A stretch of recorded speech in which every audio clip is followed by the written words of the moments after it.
Hello everyone, this is the channel Physics Learner where I am going to upload the videos on our physics all chapter of second PUC science. So already we have discussed many topics on first chapter, that is electric field and charges.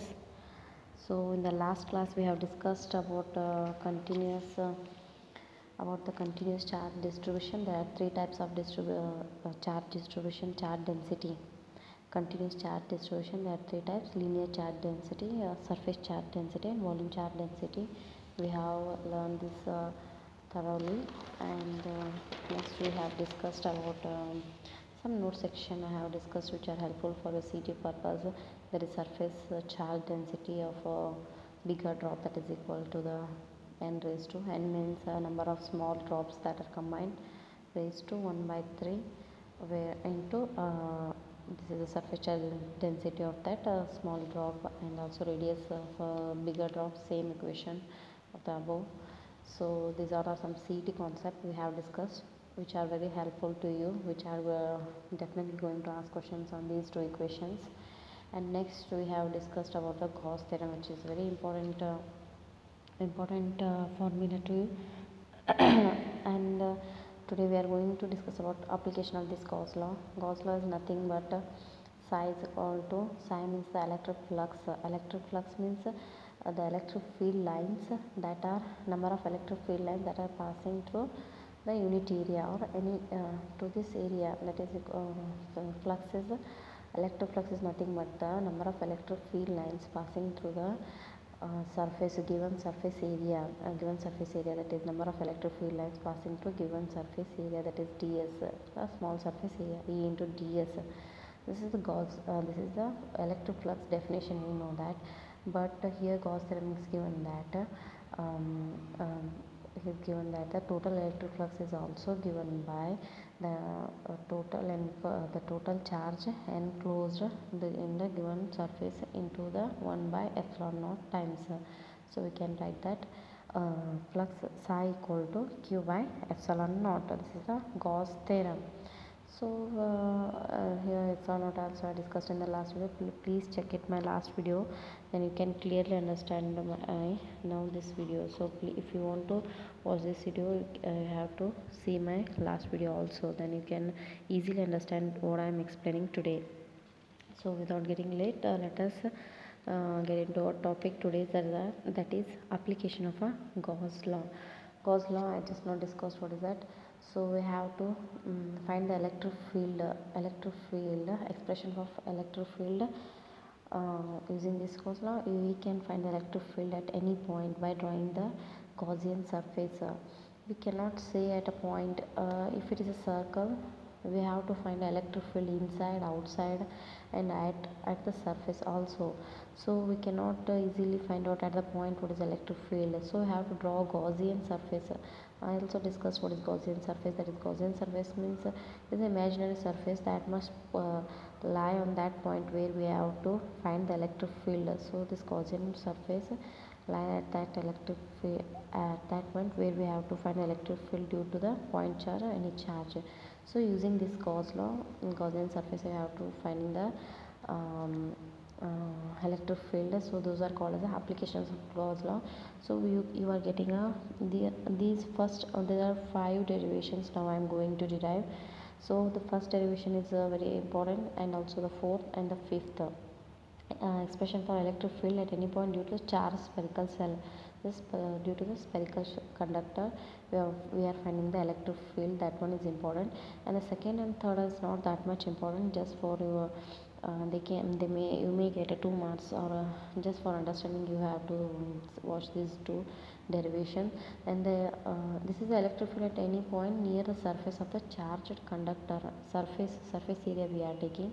Next comes the electric flux through cylinder kept in a uniform electric field. If a cylinder is kept in a uniform electric field, then electric flux, what is going to happen here? We will watch these videos. We will watch it. If you if you can easily understand these two videos by making these derivations also, these derivations will be helpful for the upcoming derivations. And the fourth derivation, which is also important, these two are also important, very important. You may get any one of this question for 5 marks derivation in your theory question paper. The fourth question is the expression for electric field at any point due to infinitely long straight wire. I have drawn here. This is infinitely long straight conductor means which carrying the charge, plus charge or anything. I have taken a plus charge. It's an infinite conducting wire. Next one is the expression for the electric field due to the infinitely charged infinite plane sheet. So this is the infinite plane sheet, and what is the electric field passing through electric field at a point here, we will derive that. Now without waiting, now we'll go for the first derivation, that is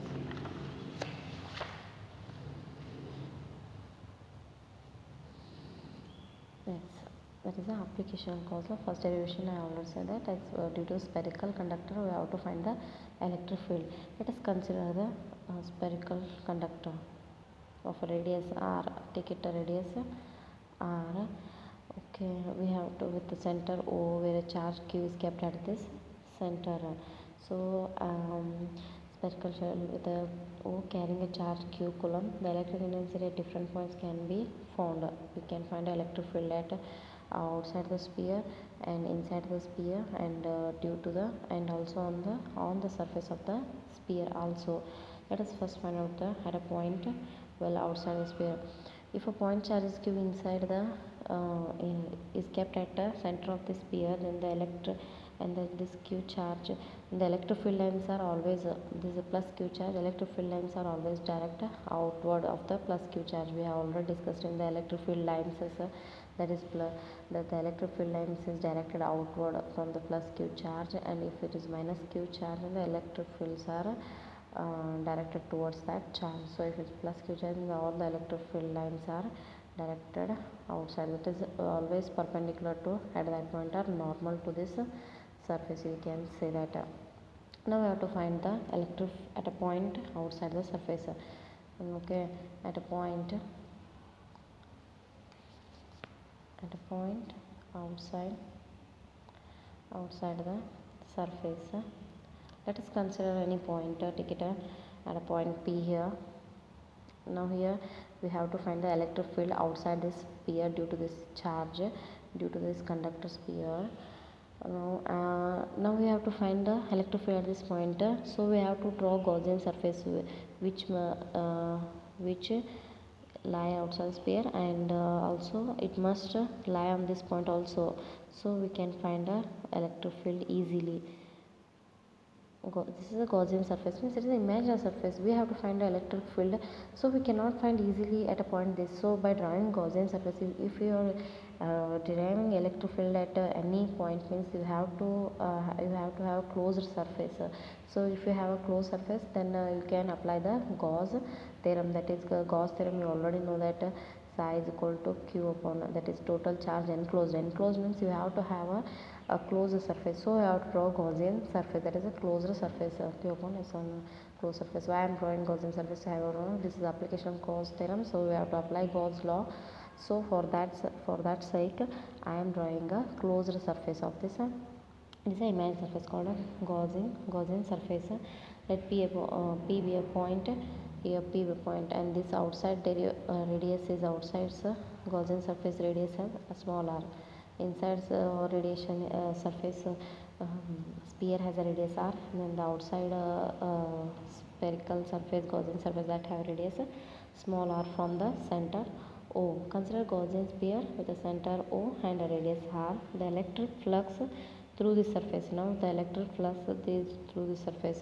We have tried that flux. We know that flux is equal to E into delta S. That is the number of electric field lines passing through this into surface area of this section. So into cos theta. That is the theta angle making the normal of the surface to the electric intensity. This is the making a electric intensity. Electric field will be normal to this surface because q plus, we have already seen that q charge and electric field lines are always direct outside normally. So psi equation, you know that electric flux is equal to number of electric field lines passing through the closed surface of area ds into cos theta. Theta is angle between the electric intensity line, electric field line, and the normal of this surface, that is perpendicular surface. So we can say that E is the electric intensity at all the points, electric field at all the points. Then E into ds cos theta is angle between the normal and electric field line, electric field intensity. This is the electric field intensity, and normal is also outside, it is perpendicular, it is also in the same direction. So there is no angle between the electric field line and the normal of this surface. This is, we have to take a Gaussian surface. This is now Gaussian surface also having a normal outward, normally, that is perpendicular to this surface. So there is no angle between a electric field line and a normal of that surface. So cos theta will be 0 in this part. So we have to take a cos 0, and cos 0, you know that is 1. So psi is equal to E into ds. We know that area of the sphere is 4 pi r square. We have to take a small r square because we are finding the electric field at this surface which having the radius, that is small r, the inside sphere having a capital R. So 4 pi r square E into 4 pi r square. And let us take this as a equation 1.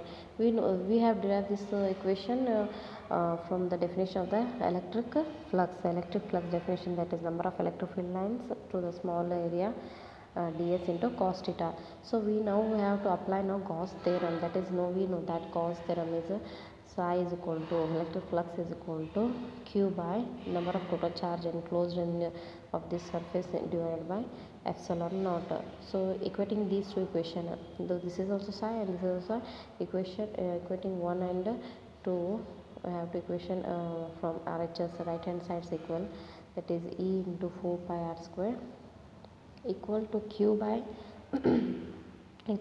by epsilon naught. So we want the electric field at this point. So this term we will take only on one side, then all other terms will take this side, q by epsilon into 1 by 4 pi epsilon naught, then r square also q by r square. This is the electric field. We know that electric field equation by 4 pi epsilon q by r square, but because of applying of this Gauss law, we have to derive this expression, and this is the electric field outside the sphere, at this point outside the sphere. So we have got this equation. Now we will find out this is at the point outside the sphere. Now at the point close to the outer sphere, near or you can take on the surface or close to the surface at this point. So here if you draw a Gaussian surface, the radius will be, let us take a r, small r, which is equal to this r. Let us write that equation. At a point close to the outer surface,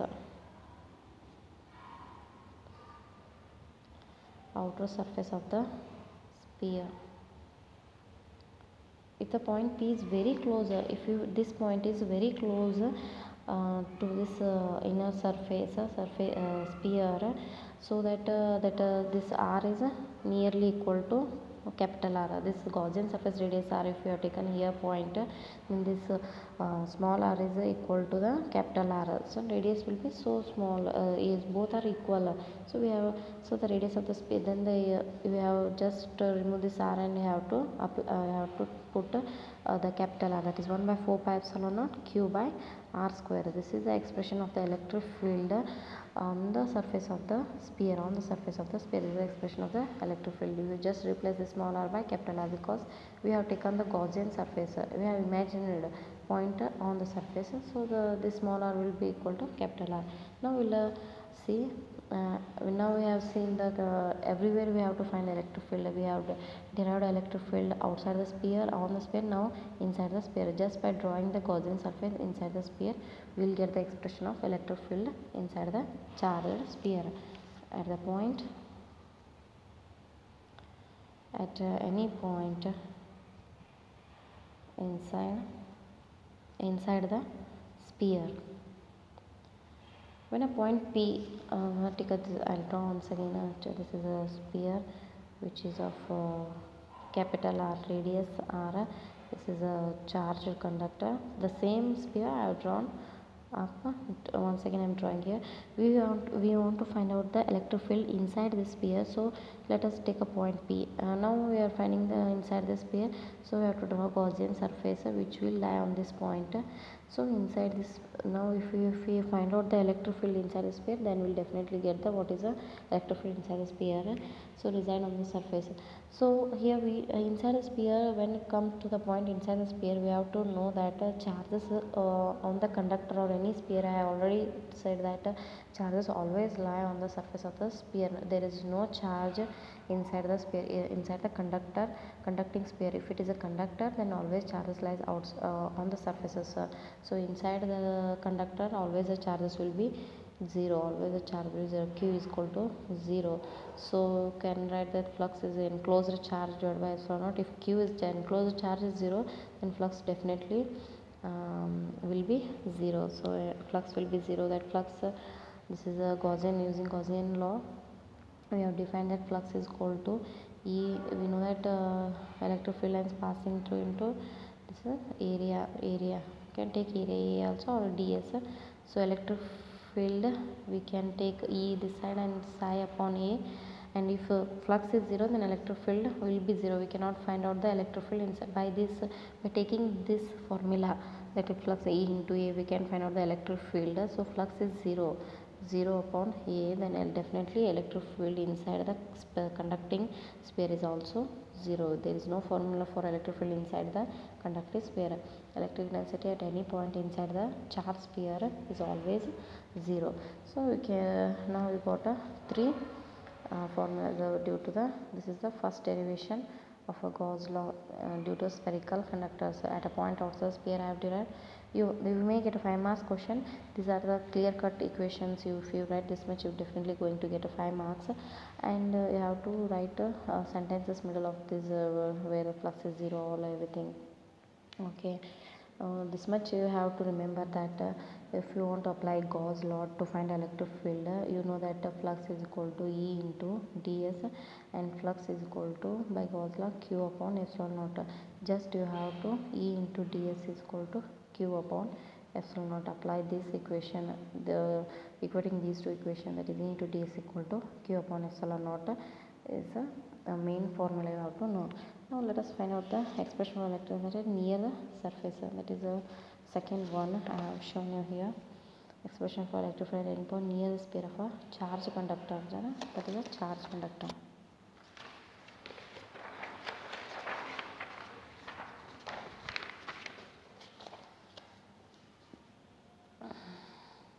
Expression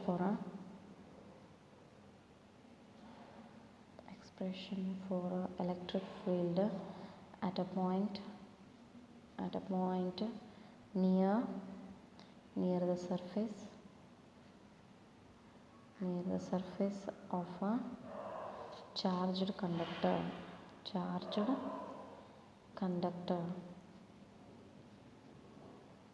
using a Gauss law. These are the application of the Gauss theorem. Conductor, here we are not taking any spherical or anything. Here the conductor of any shape. If they are asked a question, conductor of any shape, so you have to, that is due to the surface. So we that is due to surface. Then we have to take this derivation, a conductor of any shape. Okay, take any shape of a conductor. You have to take any shape of a conductor where the charges are lying on the surface of this conductor.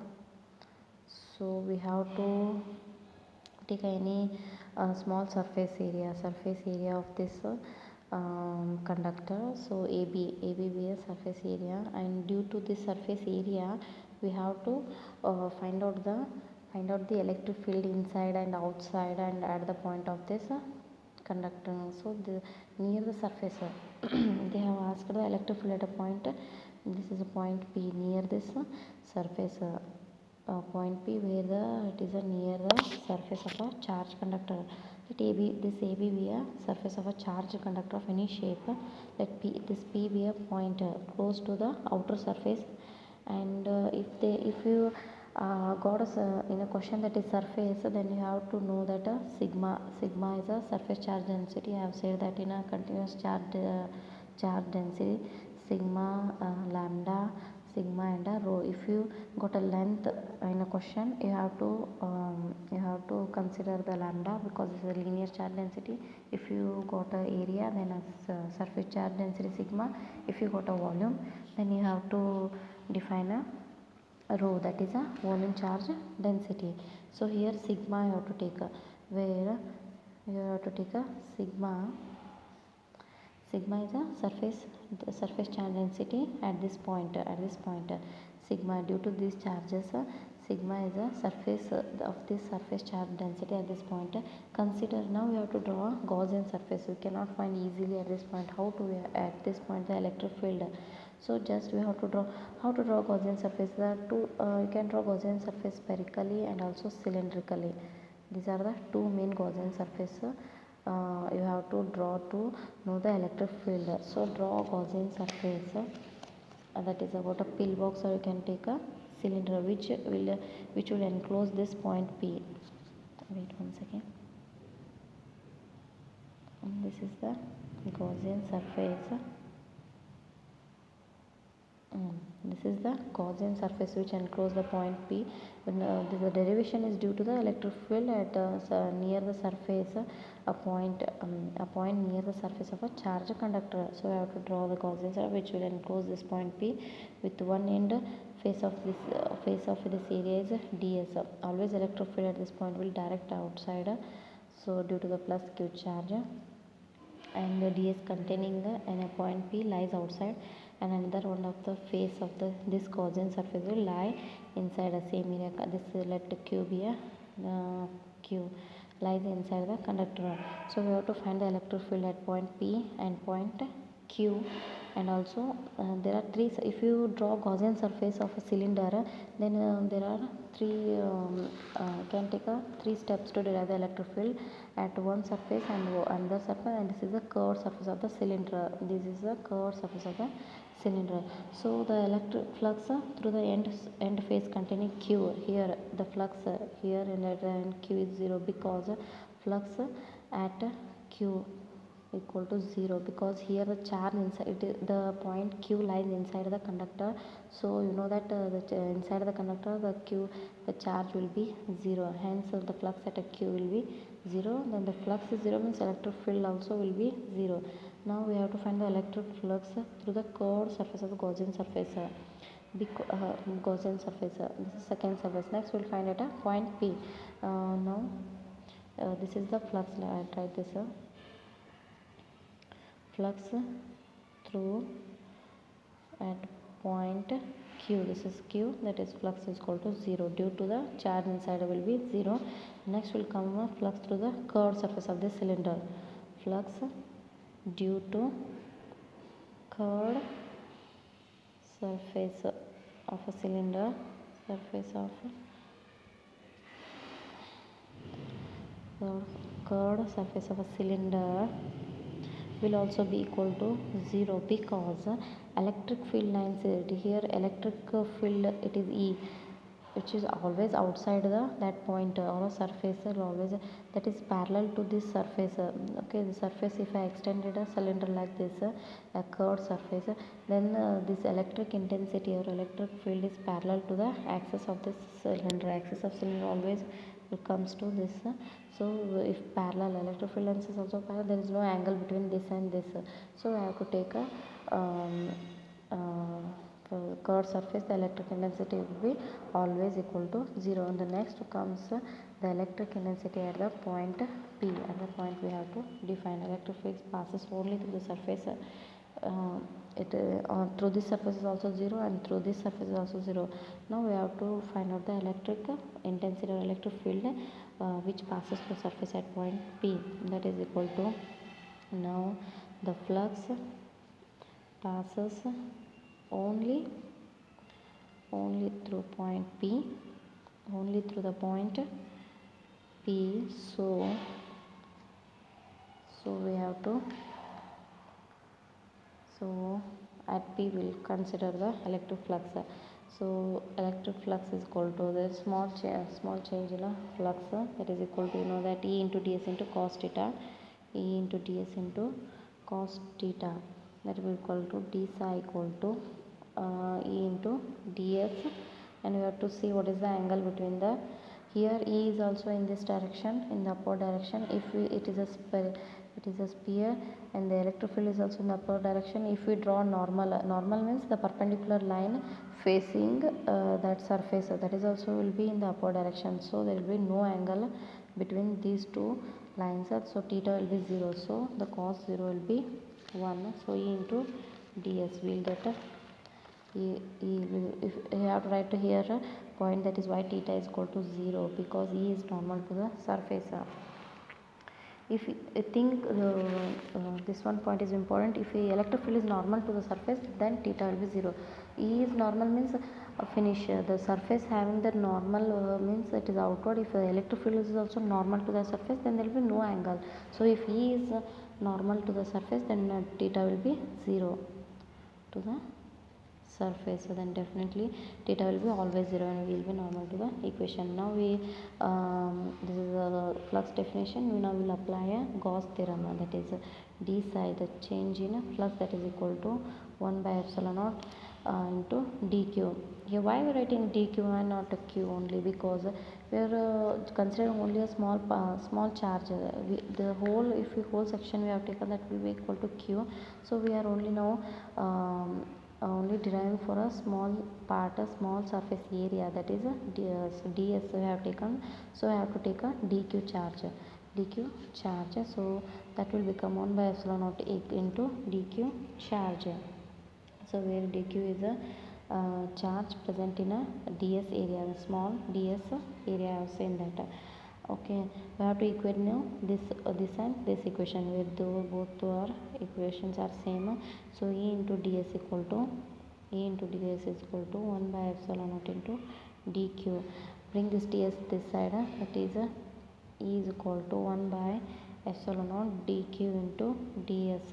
We have known that for a non-uniform conductor, we have said that for a uniform, we have said that surface charge density is equal to the charge per unit surface area, that is unit surface area. This is for uniform. For a non-uniform, watch my last videos, you can get easily, that is dq upon small charge distributed over a small surface area. This is surface charge density, that is equal to the charge per unit area, that is yes. So dq by ds you have tried easily, that is electric field is equal to 1 by epsilon naught into sigma. So dq by ds is equal to sigma. This is the electric intensity at a point due to charge conductor. It is directly proportional to, here you know, from this we have conclude that it is directly proportional to the surface charge density sigma. We can call it the surface charge density sigma.